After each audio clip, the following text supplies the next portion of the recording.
af at arbejde med 9. klasserne, og de har lavet en revy. Og revyen, I skal se, den handler både om skolen og de ting, der sker her, men også om mange af de lærere, som de har haft. Og måske kender I nogle af dem, og måske skal I have nogle af dem senere. Men I er deres prøvepublikum, så det er første gang, der er nogen, der ser på det, de har lavet. Så tag det rigtig godt imod 9. klasse.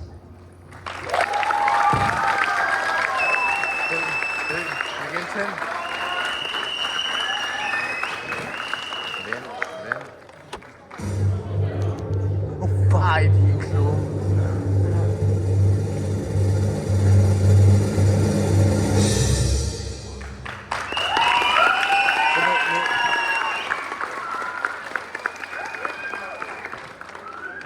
Kan du præsentere? Lær mig. Det var lidt. Så hvad? Nej, du skal køre hele.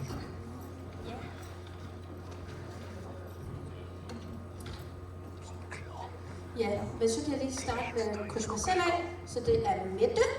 Ja, jeg står også lige der. Ja, tak Lotte. Og så har vi også... Jeg er Gert. Ja, Gert. Så, yes. Hej Hanne.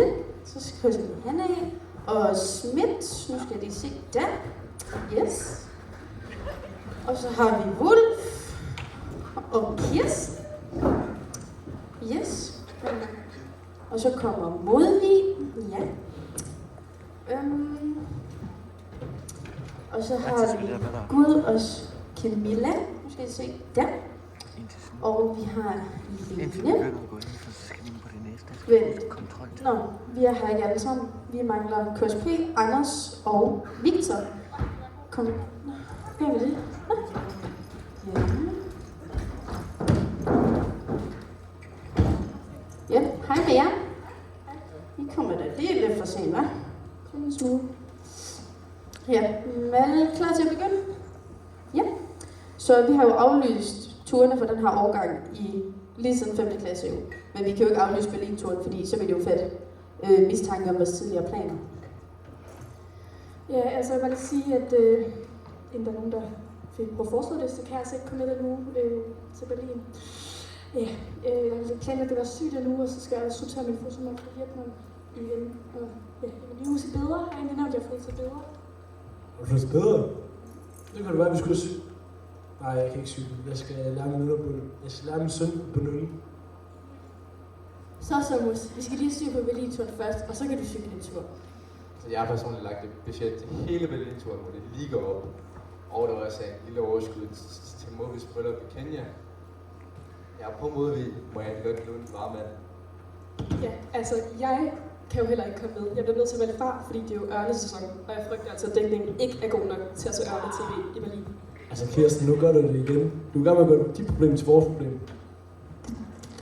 Altså jeg vil gerne tage et hold og tage med til Berlin. Nogen skal holde øje med de møgunger, og så kan jeg jo eventuelt give dem udordning, når jeg kommer hjem igen. Ja, jeg kan godt tage med at tage snacks med til lærerne på tur, og modersmål er også nærmest tysk, så det går med. Ja, venner, nu afbryder jeg altså lige. Kirsten, har du ikke en skive? Jeg kom sgu til at tage den sidste i morges. Hvad tror du selv, Victor? Kirsten popper på den weekend. Emilia, hvad betyder popper? Halene, det vil du vide, hvis du er ung, men de unge ligesom mig. Ja, men nu synes jeg altså lige, vi skal tage det med ro, fordi vi skal finde ud af, hvem er der vil tage med møgungerne til Berlin. Ja. Yes.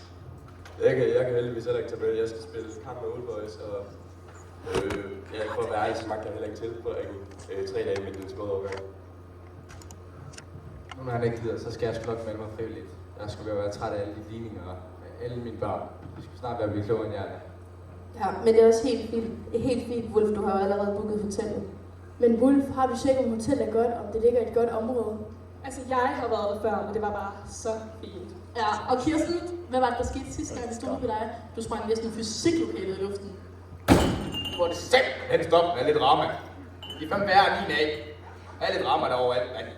Ja, okay, men imens er det ikke 7. årgang, vi skal være sammen med. De spiller så seje, og det burde man altså ikke gøre, når en gang i sætte kommer. Det gør din af også.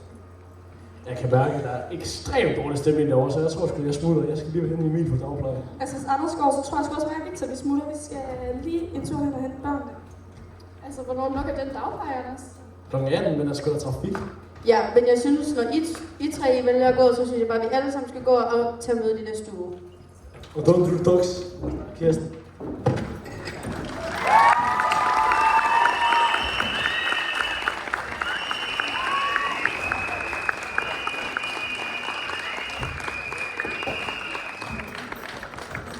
Hvor var stage crew henne?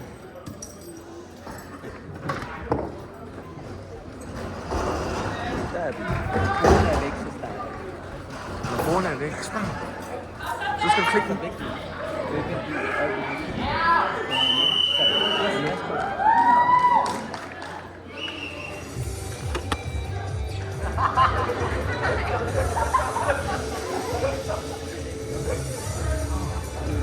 Ej, det kan jeg ikke. Fuck. Det gør du aldrig igen. Se, hvor skarpt lyset er. Rom.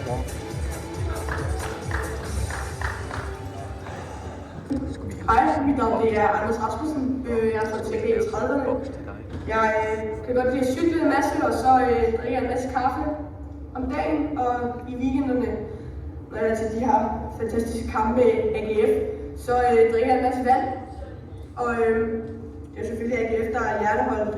Kom, så er det I ved derude, hvad for et hold, der er ægte. Så men jeg tænker, jeg har en stor mulighed for at vinde det her rigtig taktisk. Hej, jeg hedder Mette. Jeg er 22 år gammel. Så næsten. Jeg kommer ud fra Svík, og jeg er skolelærer på Norge skole. Og jeg er ikke rigtig, jeg synes, kvinder skal have det. Hello, my name is Jesper, også kendt som Modvig. Jeg er engelsk og dansk lærer her på Udgård skole. Og ja, så tænker jeg at spille, og det kommer til at gå meget godt. Fordi jeg er bare god til engelsk, og jeg kan det hele. Hej, mit navn er Kirsten, og velkommen til Grønvej Samtale 2024. Jeg hedder Jesper, bedre kendt som Guld.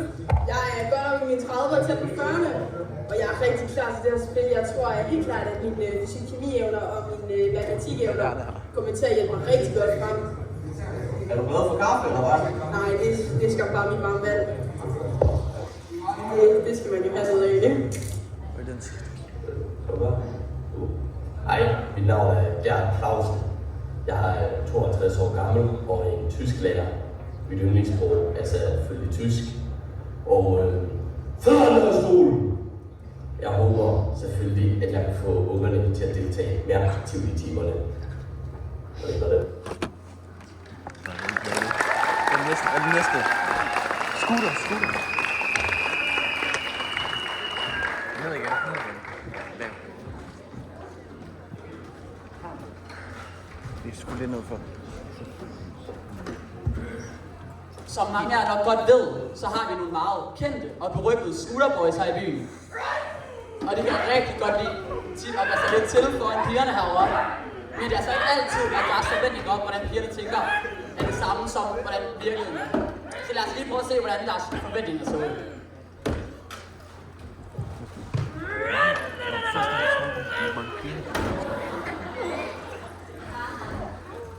Er det, bro? Fuck, hvor var det også. Tak, bro, men min cylinder, den er ved at gå i stykker. Bro, du ved ikke fikse den for dig, bare 2 skiver din puff.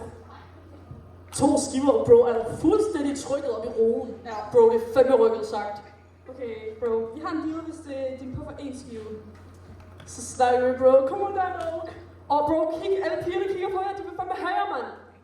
Oh my god, girlies. Så er det der. Fuck, hvor var det frækt. Altså, de er lige min type. 10 ud af 10. Jeg bliver helt blød i knæene. Ej, jeg vil så gerne sidde bagpå. De der G-Log, oh my god, 10 ud af 10. Just my type.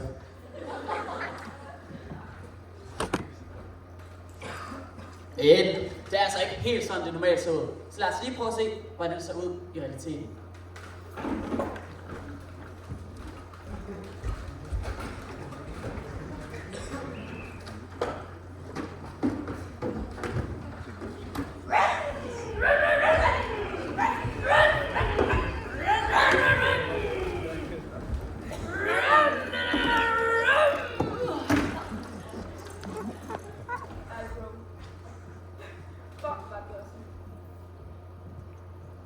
Tak, bro.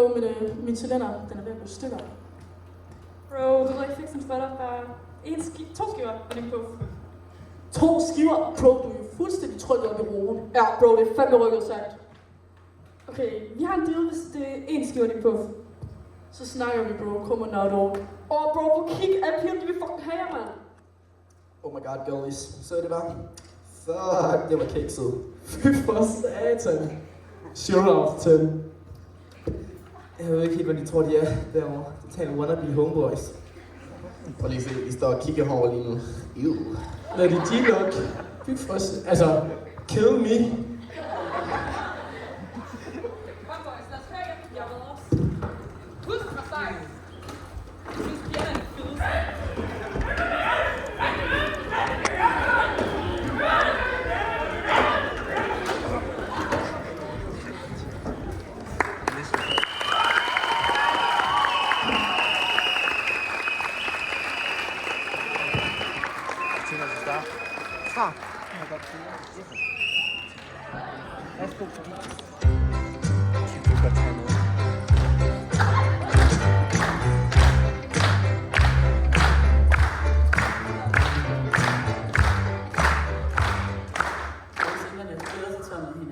Så lad os se, om kærlighed kan lykkes. Velkommen til Kærlighed, hvor kraverne finder.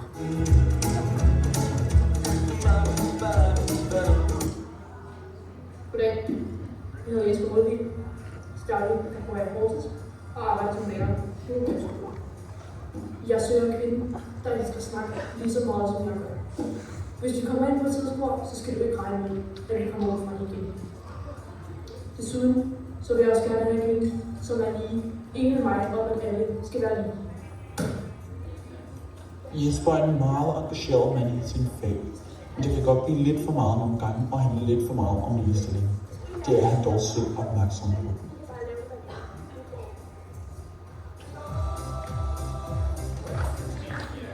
Hej, jeg hedder Jesper Rødvig. Prøv væk, det har jeg så lige noget med dig. Kundemagasinet var så forfriskende. Jeg er lærer på Udgårds skole, hvor jeg elsker at undervise mine elever i matematik. Faktisk så bruger jeg masser af tid i min fritid på at lave de her mega lærerige YouTube-videoer, som mine elever også har rigtig stor gang med og også elsker. Jesper han er rigtig glad for sit arbejde og elsker virkelig at sørge for, at eleverne har det godt.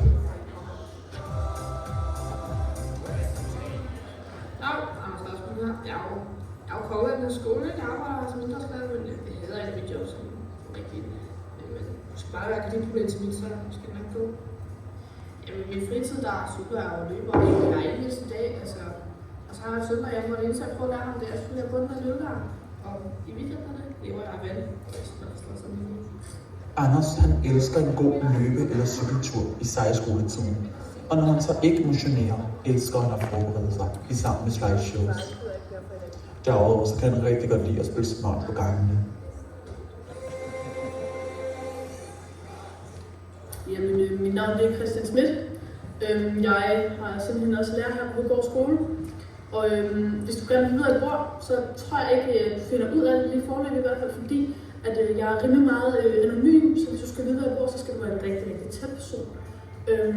Og hvis du gerne vil med på en date, så bliver det i hvert fald ikke til aftensmad, fordi at, jeg spiser ikke aftensmad. Jeg går og snakker lidt, det gør jeg også om dagen, så dates bliver det nok ikke. Jamen, mine elever ser mig nok som lidt den strenge type, fordi at, jeg er jo mega god til at give ud. Hvis der rammer en dråbe vand på gulvet, så er jeg skudt i en måned, hvis ikke 2. Ja. Jeg vil også se mig selv som værende meget overbeskyttende, fordi at, der var den her periode i Berlin, hvor det var, at der kom de her 3 drenge hen til nogle af mine elever op. Så jeg kunne bare troede, at jeg troede, de skulle kidnappes, så hvis de havde rørt dem, så fik de sgu i skæblampen. Som Christian forklarer helt fint selv, så er der ikke noget med nogen vandkammer på hans vagt, så er det i hvert fald udordning i mindst 1 til 2 måneder.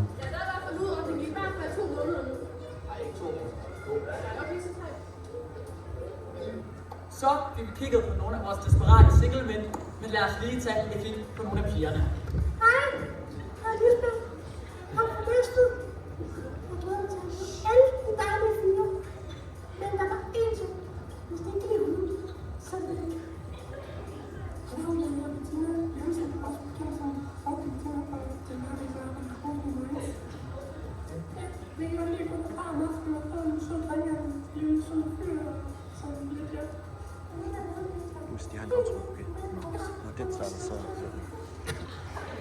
Følg med efter reklamepausen, hvor vi vil se nogle af vores mænds dates i vores special edition, hvor vi har lidt hvor kravende venner med folkeskolelærere.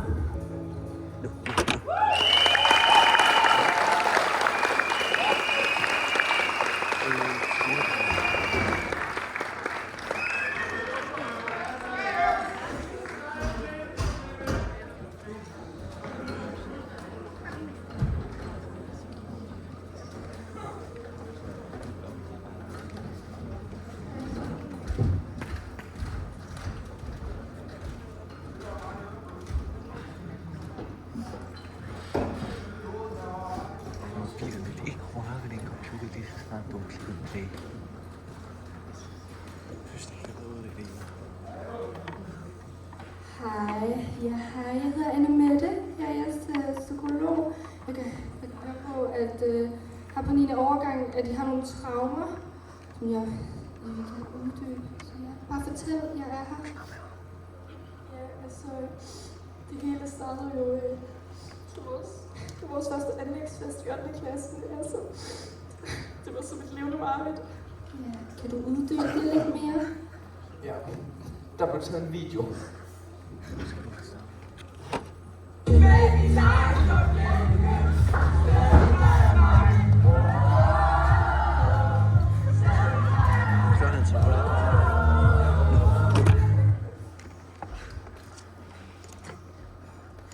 Ja, og alle postede det på deres Insta-stories. Vi er blevet gjort grin med, at gamle 9. klasser lige siden. Det kan jeg godt forstå. Det er fandme også cringe. Noget andet, som virkelig også er traumatiseret os af 8. klasserne.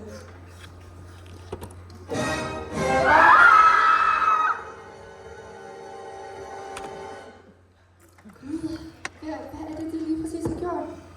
Jeg tror, det er nemmere, hvis vi viser det i stedet for at fortælle det.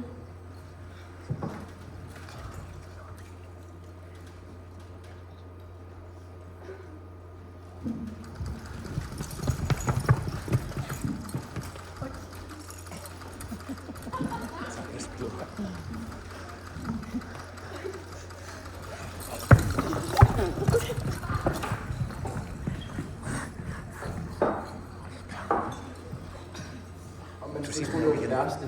Men nej, det er deres TikToks.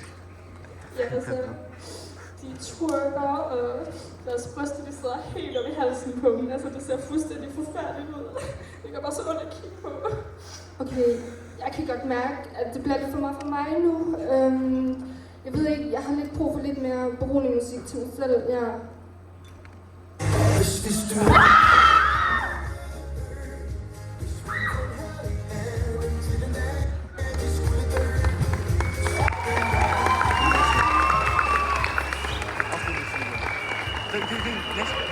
Næste nu. Fuldskærm. Spil.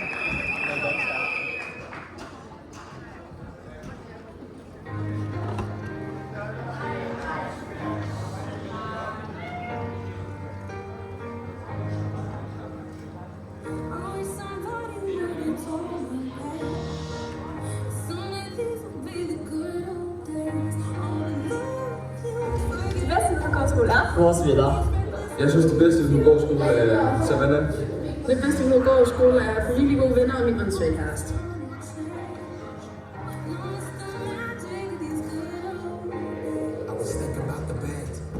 Det bedste ved 9. klasserne er, at de har rigtig god humor, særligt 9. B. Og at så mange af dem vender tilbage om 4 år som lærervikar, så de ikke kan miste dem for altid. Jeg synes, det bedste ved 8. klasse.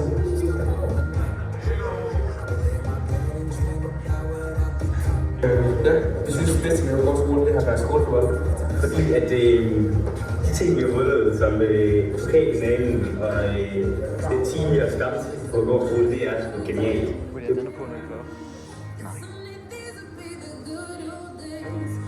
Det bedste ved Middelgård skole er, at vi går lige af det. Ja. Jeg synes, at det bedste ved skolen er skolefaciliteter. Det bedste ved 9. klassen har været, at I snart på vej væk. Ja, egentlig fuldstændig. Det bedste ved Middelgård skole er, at jeg ikke skal være her længere.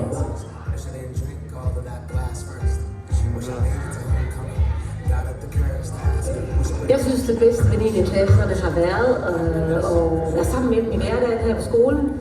Det er en fed, skøn flok, og så var det jo fantastisk at være i Berlin med alle sammen, få lov at opleve det sammen.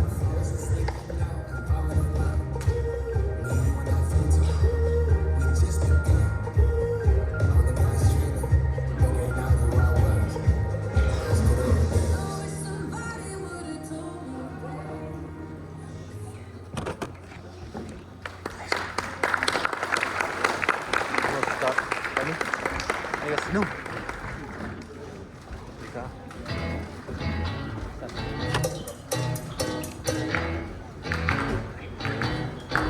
Vi fra Hovedgård, noget ikke forstår. Vi har været her i 10 fucking år. Nu er det slut. Vi siger salut. Vores lager i lugter af brug. Kirsten og Gert, de har fået noget. De kan klare det her. Vi overlever, vi har fældet for fedt. Vi gav os lærer det allerstørste fedt. Og når det ender for allersidste gang, så vil vi huske på, at vi ikke til at så når vi fuckter i et hav. Vi gav os år, vi giver havner. Vi stærte på vej til at køre i hovedet. Men kun fordi vi ikke gik ind for 20 år. Men kun fordi vi ikke gik ind for 20 år. Så lyt nu lidt. Tak til shit. Vi er træt af 8. klasse, og det skal ikke så shit. Uden at klapper, vi andre klapper. Når ulvefar løfter med sine lapper op. Hanne og Smidt, de er blevet slidt. Og de har klart, det er lykkeligt. Vi overlevede, vi er fældet for fedt. Vi gav os lærer det allerstørste fedt. Og når det ringer for allersidste gang, så vil vi huske på, at vi er ikke til at stå ud, når vi fuckter i et hav. Vi gav os ud, og vi bliver hammer. Vi stærte på vej til at køre i hovedet. Men kun fordi vi ikke gik ind for 20 år. Men kun fordi vi ikke gik ind for 20 år.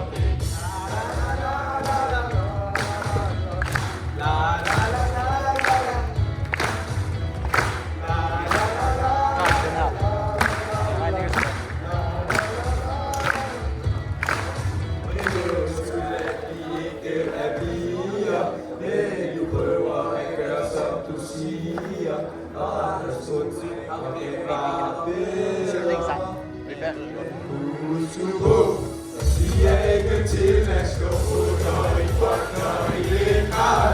Vi kan os ud, når vi bliver varmere. Vi er der snart, det skulle være fedt.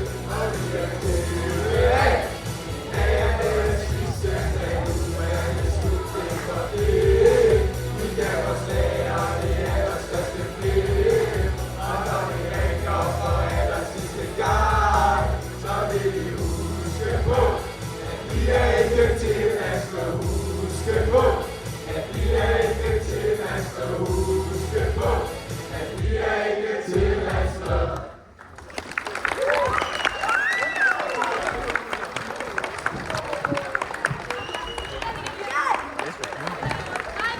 Spil.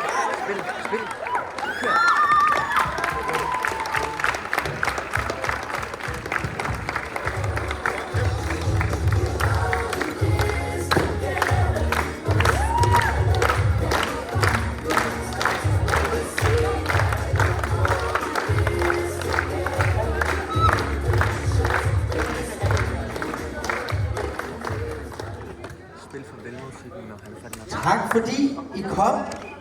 Nu 9. klasser, I får lige lov til at blive stående her. Og så lukker vi 6. klasser ud den samme vej igen over igennem depotet. Tak fordi I kom. Giv lige en ekstra hånd, ikke? Nej, vi starter igen. Hvornår skal jeg starte?